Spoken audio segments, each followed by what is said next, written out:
মেয়েদের জীবন বড়ই অদ্ভুত।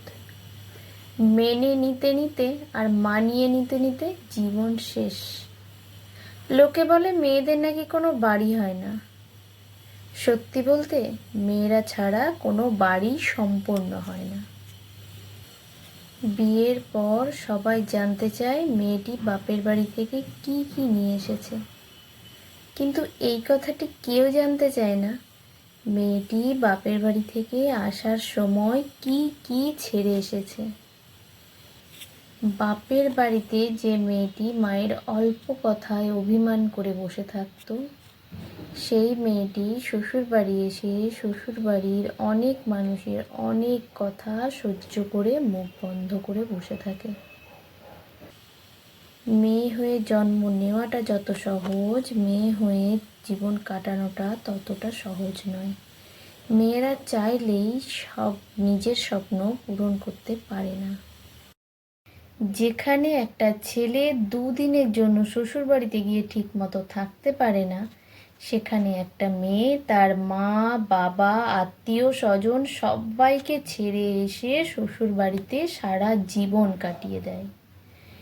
মেয়েরা খুব বড় অভিনেত্রী, কারণ তারা পাহাড়ের সমান দুঃখ নিয়েও সকলের সাথে হাসি মুখে কথা বলতে পারে।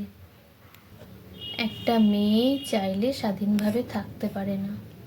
একটা মেয়ে যখন তার বাবার বাড়িতে থাকে তখনও সে অনেক সমালোচনার পাত্রী। চলারও পথে হাজারো বাধা, হাজারো নিয়ম। ঠিক করে বসো, ঠিক করে ঘুমাও, ঠিক করে চলো। লোকে কি বলবে, পাশের বাড়ির লোকজন কি বলবে, সমাজ কি বলবে, আত্মীয় স্বজনরা কি বলবে, এরকম হাজারো নিয়ম। মেয়ের জামাই যখন মেয়ের কথা শোনে তখন মায়ের গর্ভে বুক ফুলে যায়। লোকের কাছে বড়াই করে বলে, আমার জামাই আমার মেয়ের কথা ছাড়া একটা পাও ফেলে না। আর নিজের ছেলে যখন বৌমার কথা শোনে তখন ছেলে হয়ে যায় বউয়ের গোলাম, বউ পাগল। হ্যাঁ, এটাই আমাদের সমাজের নীতি। একটা মেয়ে যখন আপনার ঘরের বউ হয়ে যায় তখন তার চেনা শহর, তার নিজের সাজানো ঘরটা, নিজের স্নেহের ভাই বোন আত্মীয় স্বজন সবাইকে ছেড়ে আপনার ঘরে আসে। সমস্ত কিছু ত্যাগ করে আসে, কষ্ট করে সাজিয়ে গুছিয়ে নেয়, মানিয়ে নেয় আপনার পরিবারের সকল সদস্যদের সাথে। তাই প্রত্যেকটা হাজব্যান্ডেরই উচিত তার স্ত্রীকে মূল্যায়ন করা, সঠিকভাবে দায়িত্ব পালন করা।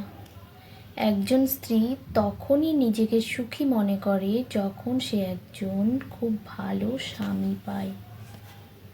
মেয়েদের যদি সারা পৃথিবী কষ্ট দেয় আর নিজের স্বামীর কাছে এসে সে ভরসা পায়, তখন সারা পৃথিবীর কোনো কষ্টই তাদের ব্যথিত করতে পারে না। একটা মেয়ে যখন তার সমস্ত সব কিছু ছেড়ে তার স্বামীর কাছে যায় তখন তার সমস্ত ভরসায় তার স্বামীই থাকে। কিন্তু স্বামী যখন পরিবারের কথায় সে তার স্ত্রীকে তুচ্ছ-তাচ্ছিল্য করে, অসম্মান করে, তখন সেই স্ত্রী অসহায় হয়ে পড়ে, খুবই অসহায় হয়ে পড়ে। মেয়েরা বেশি কিছু চায় না, মেয়েরা খুব অল্পতেই খুশি হয়ে যায়। মেয়েরা শুধু চায় একটু বিশুদ্ধ ভালোবাসা। পরিবারের যে মানুষগুলো যেমনই হোক না কেন, স্বামী যদি ঠিক থাকে, স্বামী যদি ভালো হয়, তাহলে মেয়েরা নুন পান্তাতেও খুশি থাকে। নমস্কার। গল্পটি ভালো লাগলে লাইক, কমেন্ট ও শেয়ার করবেন এবং চ্যানেলটি সাবস্ক্রাইব করতে ভুলবেন না।